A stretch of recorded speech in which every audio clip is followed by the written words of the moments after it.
भीखू और उसकी पत्नी ममता का एक छोटा बेटा था। भीखू और ममता सड़कों पर सामान बेचकर गुजारा करते थे और वहीं फुटपाथ पर एक छोटी सी झुग्गी में रहकर गुजारा कर रहे थे। ममता दोबारा गर्भवती थी, इसलिए वो झुग्गी के आसपास ही रुकने वाले वाहन के लोगों को सामान बेचती थी। एक दिन ममता पुल वाली लाल बत्ती काफी देर तक रहती है, इस वजह से वहां भीड़ भी काफी रहती है।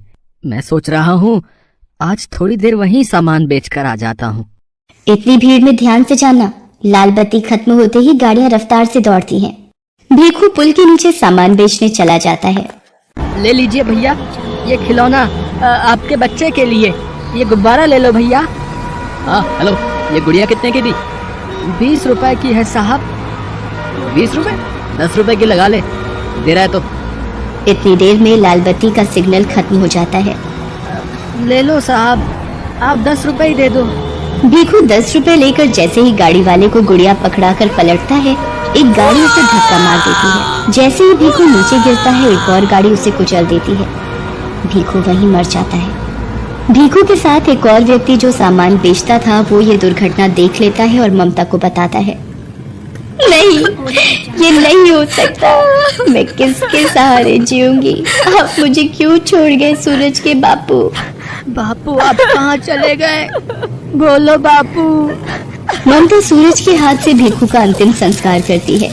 भीखू के देहांत के बाद ममता बिल्कुल अकेली हो गई थी। एक दिन ममता बेटे सूरज और गोद की बच्ची को लेकर दिन भर सड़कों पर गुब्बारे बेचती थी। एक दिन, सूरज तू यहीं सोनी के पास रहना, आज धूप और गर्मी ज्यादा है, इसलिए तुम दोनों यहीं रहना। मैं कुछ गुब्बारे और पेन बेचकर सोनी के लिए दूध और तुम्हारे लिए रोटी ले आऊंगी। ममता गुब्बारे और पेन बेचने चली जाती है। साहब पेन ले लो, 10 रुपए में 5 पेन है, ले लो ना साहब। ले लो बीबी जी, ये गुब्बारा ले लो, आप खरीद लोगी तो मैं बच्चों के लिए कुछ खाने को ले जाऊंगी। ममता बड़ी मुश्किल से कुछ गुब्बारे बेच पाती है और थोड़ा दूध और रोटी बच्चों के लिए खरीद कर लाती है। तभी एक महिला ममता के पास आती है। ममता, कल हमें ये झुग्गियां खाली करनी पड़ेंगी, यहाँ से अब तू भी कहीं और रहने की जगह ढूंढ ले। मैंने तो एक बस्ती में 100 रुपए किराए पर एक झुग्गी ले ली है, बस तुझे ही खबर देने आई थी। हे भगवान, अब अपने दोनों बच्चों को लेकर कहाँ जाऊंगी? अपने बच्चों के रहने के लिए मुझ गरीब का घर कहाँ से लाऊंगी? ममता अपने बच्चों को लेकर एक दुकान के बाहर बैठ जाती है। तभी सामने एक ऑटो रिक्शा पलट जाता है और एक महिला ऑटो रिक्शा से गिर जाती है। ममता भागती हुई महिला के पास जाती है। ओ भैया, कैसे ऑटो रिक्शा चला रहा था? देखकर नहीं चला जाता? जल्दी इन्हें हॉस्पिटल लेकर चलो। ममता उस महिला को संभाले बच्चों के साथ हॉस्पिटल पहुंचती है। ऑटो वाला ममता और उस महिला को अपने ऑटो से उतार कर भाग जाता है। सूरज जा जल्दी से उन भैया को बुला कर ला, वो माँ जी को अंदर ले जाएंगे। डॉक्टर उस महिला को देखता है। देखिए, इनकी रीढ़ की हड्डी टूट गई है, तो अब इनको कंप्लीट बेड रेस्ट की आवश्यकता है। इनके घर से जो भी सदस्य हैं उन्हें आप बुला लीजिए। डॉक्टर, मैं नहीं जानती ये कौन है, इनका एक्सीडेंट हुआ तो मैं इन्हें यहाँ ले आई। डॉक्टर, इन्हें कब तक होश आ जाएगा? तभी ये अपने बारे में बता पाएंगे। 1 से 2 घंटे में इन्हें होश आ जाएगा। लगभग 2 घंटे बाद उस महिला को होश आता है और वो अपने बारे में बताती है। मेरा नाम राज रानी है, पता नहीं उस ऑटो रिक्शा वाले ने कैसे चलाया कि अचानक से ठोकर लगी और ऑटो पलट गया। उसके बाद मुझे धुंधला सा याद है कि तुमने मुझे उठाया था और ऑटो में बिठाया। तुम्हारा बहुत बहुत शुक्रिया बेटी, जो तुम मुझे यहाँ ले आई। माँ जी, आपकी रीढ़ की हड्डी में फ्रैक्चर हुआ है, इसीलिए आपको घर ले जाने के लिए एम्बुलेंस की व्यवस्था करनी होगी। बेटी, मेरे पति अपने बिजनेस के काम से दूसरे शहर गए हुए हैं, मेरी एक सहायता करो, एम्बुलेंस में मेरे घर तक पहुंचने में मेरी मदद कर दो। डॉक्टर, मैं बिल अकाउंट से भर दूंगी, आप एक एम्बुलेंस की व्यवस्था करा दीजिए। माँ जी, आप बिल्कुल भी चिंता मत करिए, मैं आपके साथ ही चलूंगी। ममता राज रानी को एम्बुलेंस में घर तक लेकर आती है। राज रानी को उस वक्त एक सहारे की बहुत जरूरत थी, जो ममता के रूप में उन्हें मिला था। घर पहुंचकर राज रानी अपने पति महेंद्र नाथ को फोन पर सारी बात बताती है। ममता, मैंने अपने पति को फोन कर दिया है, वो कल सुबह ही वापस आ रहे हैं, क्या तुम कल सुबह तक मेरे पास रह सकती हो? ममता राज रानी की बातों को सुनकर रोने लगती है। क्या हुआ ममता, तुम अचानक रोने क्यों लगी? कोई जबरदस्ती नहीं है बेटी, तुम अगर नहीं रुकना चाहती तो कोई बात नहीं, और फिर तुमने इतना कुछ किया है मेरे लिए, वो बहुत बड़ी बात है। ममता राजरानी को अपने रोने का असली कारण बताती है और अपनी जिंदगी की सारी आपबीती सुनाती है, जिसे सुनकर राजरानी की आंखों में आंसू आ जाते हैं। आप ही बताइए माँ जी, अब मैं क्या करूं? अपने इन छोटे बच्चों को लेकर कहाँ जाऊं? चिंता मत करो बेटी, भगवान सब ठीक करेंगे। वहां सामने मेरी रसोई है, तुम वहां जाकर अपने लिए भी भोजन बनाओ, मेरे लिए भी, और इन बच्चों को भी खिलाओ। कब से तुम मेरी वजह से भूखी हो और बच्चे भी तुम्हारे साथ भूखे हैं। माँ जी, पहले आप ये दवाई ले लीजिए और आपको किसी भी चीज की जरूरत हो तो मुझे आवाज लगा देना। ममता राजरानी और सूरज को खाना देती है और सोनी के लिए थोड़ा दूध भी गर्म करती है। अगले दिन जब महेंद्रनाथ वापस आता है तो उसे सारी बात पता चलती है। वो भी ममता का धन्यवाद करते हैं। ममता बेटी, तुमने राजरानी के लिए इतना सब कुछ किया, उसका मैं हमेशा शुक्रगुजार रहूंगा। धीरे धीरे राजरानी की तबीयत में सुधार होने लगता है। ममता राजरानी की बहुत सेवा करती थी। 1 महीने बाद राजरानी बिल्कुल ठीक हो जाती है। माँ जी, अब आप ठीक हो गई हैं तो अब मुझे भी चलना चाहिए। मुझे भी आपके पास रहते इतने दिन हो गए। आपसे इतना प्यार पाकर मैं धन्य हो गई। आपने मेरे बच्चों को इतना प्यार दिया, इतना दुलार दिया, इसके लिए मैं सदैव आपकी आभारी रहूंगी। ममता, सूरज मुझे नानी माँ कहकर बुलाता है। क्या ये बच्चे हमेशा के लिए अपनी नानी माँ के पास नहीं रह सकते? हाँ ममता बेटी, हम दोनों की कोई औलाद नहीं है, पर सूरज और सोनी को देखकर हमारे मन में नाना नानी वाला प्यार उमड़ पड़ा। तुमने राजरानी की माँ जैसे सेवा की है बेटा। हम अपनी बेटी को बेसहारा नहीं भटकने देंगे। ममता की आंखें आंसुओं से भर आती हैं। बेसहारा को सहारा मिल जाता है। ममता राजरानी के गले लग जाती है। उस दिन के बाद से ममता महेंद्रनाथ के कारोबार में उसका हाथ बटाने लगी और उसने दोनों बच्चों को पढ़ा लिखा कर बच्चों के सपने पूरे किए।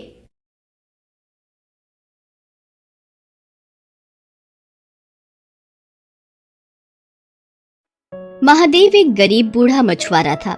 उसके परिवार में उसकी बूढ़ी पत्नी सती के अलावा और कोई नहीं था।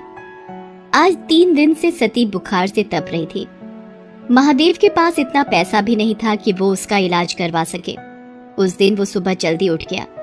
एक बार उसने सती के सिर पर हाथ रखा। उसे अभी भी बुखार था। उसने अपना मछली पकड़ने वाला जाल और बाल्टी उठाई और नदी पर मछली पकड़ने चल दिया। नदी के किनारे पहुंचकर उसने अपना जाल डाल दिया और मछली के फंसने का इंतजार करने लगा। वहां एक और मछुआरा छगन भी अपनी नाव पर बीच नदी में मछली मार रहा था। महादेव को देखकर छगन बोला, अरे बाबा, किनारे बैठने से बड़ी मछली नहीं मिलेगी। नदी के थोड़ा अंदर आओ तो हो सकता है कि कोई बड़ी मछली फंस जाए।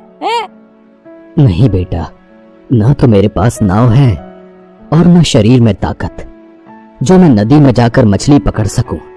अब सब कुछ भगवान के ऊपर है। उन्होंने चाहा तो मुझे बड़ी मछली जरूर मिलेगी। छगन ताने मारता हुआ बोला, तो फिर बैठे रहो घाट को पकड़ के।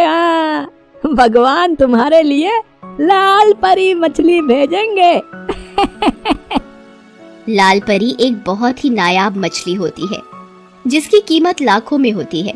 ऐसी मछली किसी भाग्यवान को ही मिलती है। एक बार जिसे लाल परी मिल जाती है उसकी किस्मत ही चमक जाती है। खैर, महादेव ने छगन की बातों पर कोई ध्यान नहीं दिया और काफी देर इंतजार करने के बाद अपना जाल खींचा। उसका जाल भारी लग रहा था। लगता है कोई बड़ी मछली फंसी है। मगर जैसे ही उसने जाल बाहर खींचा उसका सारा जोश ठंडा पड़ गया। जाल में मछली तो क्या, एक घोंघा भी नहीं फंसा था। उसकी जगह उसमें ढेर सारा कचरा जैसे प्लास्टिक की बोतलें, सड़े पुराने जूते और चप्पल फंसे थे। ये देखकर छगन जोर से ठहाका लगाकर हंस पड़ा और बोला, अरे वाह बाबा वाह, है बहुत बड़ा खजाना हाथ लग गया है तुम्हारे। इसी तरह रोज खजाना मिलता रहा तो एक दिन तुम जल्दी ही रईस बन जाओगे। महादेव ने फिर उसकी बात पर कोई ध्यान नहीं दिया, बस मन ही मन बोला, हे भगवान, कैसे लोग हैं तुम्हारी दुनिया के। जो नदी हमें पीने को पानी और खाना देती है उसमें लोग न जाने क्या क्या गंदगी डाल देते हैं। इतना सोचकर उसने फिर से जाल डाला। इस बार उसके जाल में थोड़ी सी छोटी मछलियां फंस गई। लगातार मेहनत करने से महादेव का बूढ़ा शरीर थक गया था, इसलिए जो मछलियां फंसी थीं उन्हें समेटकर महादेव बाजार चल पड़ा। दिन भर महादेव ग्राहकों का इंतजार करता रहा, मगर छोटी मछलियां होने के कारण उससे मछली खरीदने कोई नहीं आया। बाकी के मछुआरे बड़ी बड़ी मछलियां पकड़ कर लाए थे। उनकी सारी मछलियां देखते ही देखते बिक गई। हे भगवान, शाम होने को आई है, अब तो बाजार भी उठने लगा है, एक भी ग्राहक नहीं आया। सोचा था थोड़ा सा पैसा आ जाएगा तो सत्ती के लिए खाना और दवाइयां लेता जाऊंगा, बेचारी बुखार से तड़प रही है। अभी महादेव ये सोच ही रहा था कि वहां एक आदमी आया और उससे बोला, बाबा ये मछलियां कितने की हैं? बेटा ये हैं तो 200 रुपए की, मगर मैं तुम्हें 150 में दे दूंगा। 150 तो महंगा है, मैं तो इनके केवल 100 रुपए दे सकता हूँ। वैसे भी बाजार बंद होने वाला है, अब कोई तुम्हारी मछलियां खरीदने से तो रहा, इससे पहले कि ये सब सड़ जाएं, इन्हें तुम मुझे 100 रुपए में दे दो। मरता क्या न करता।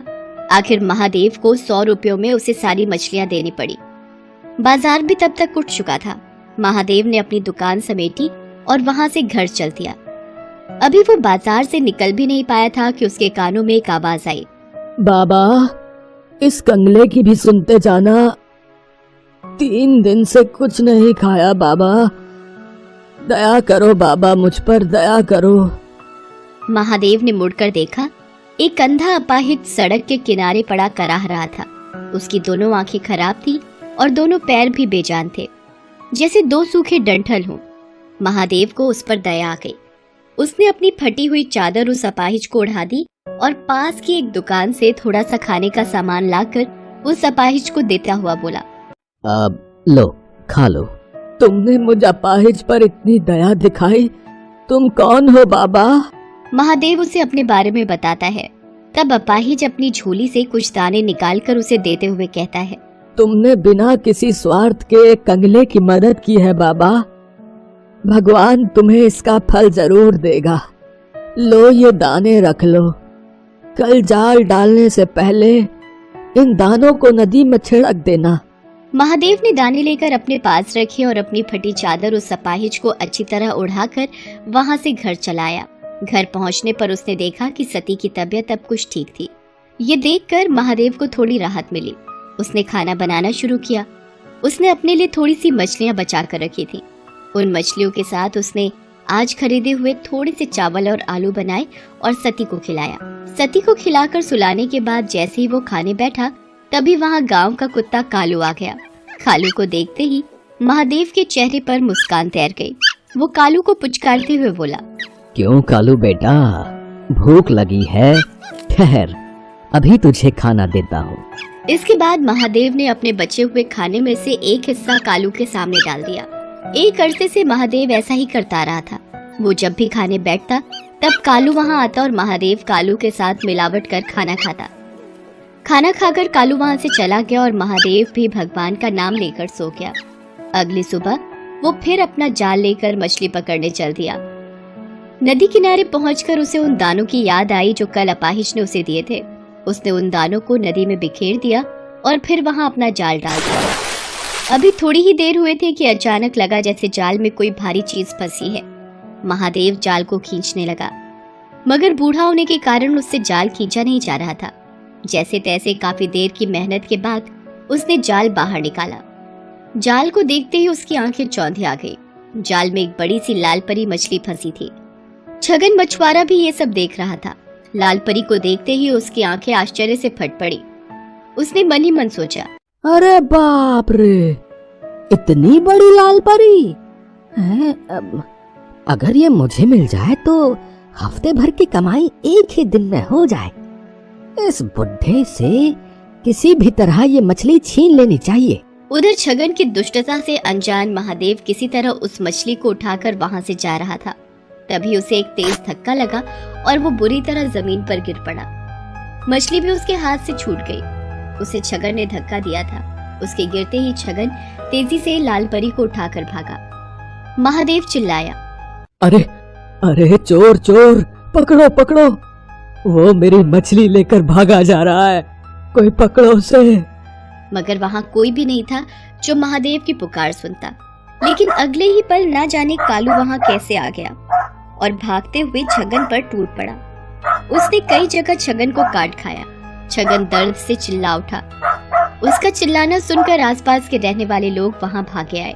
इतने सारे लोगों के सामने अपनी पोल खुलने के डर से छगन लाल परी को वहीं छोड़कर भाग गया। तब तक महादेव भी वहां पहुंच गया। लोगों ने उस मछली को महादेव को सौंप दिया। मछली बहुत बड़ी है, इसे काट कर इसका थोड़ा सा हिस्सा मैं अपने लिए भी रख लूं तो भी बाकी हिस्सों की बाजार में अच्छी कीमत मिल जाएगी मुझे। ये सोचकर महादेव मछली को घर लाया और जैसे ही उसने उस मछली को काटा, उसके पेट से नींबू के आकार और सुर्ख लाल रंग का माणिक पत्थर रूबी निकला। माणिक को देखते ही महादेव की आंखें चौंधी आ गई। हे भगवान, इतना बड़ा माणिक पत्थर, इसकी कीमत तो लाखों में होगी। इसे पाकर तो मुझे सारी जिंदगी कोई काम करने की जरूरत नहीं पड़ेगी। ये जरूर उस अपाहिज के दिए हुए दानों का ही कमाल है। इस माणिक का एक हिस्सा उसका भी है। ये सोचकर महादेव उसी जगह पहुंचा जहां उसे वो अपाहिज मिला था, मगर अब वहां कोई नहीं था। वहां बस महादेव की फटी हुई चादर ही पड़ी थी। लोगों से पूछने पर पता चला कि उन्होंने वहां किसी अपाहिज को पहले कभी नहीं देखा है। तो वो कौन था? क्या स्वयं भगवान मेरी मदद को आए थे और मेरे नसीब को चमका दिया? इस घटना के बाद महादेव की जैसे काया ही पलट गई। अब उसके जीवन में किसी चीज की कोई कमी न रही। वो अपनी पत्नी सती और कुत्ते कालू के साथ सुखपूर्वक जीवन बिताने लगा। साथ ही साथ दिल खोलकर दीन दुखियों की मदद भी करने लगा। ना जाने किसी दिन दुखी के भी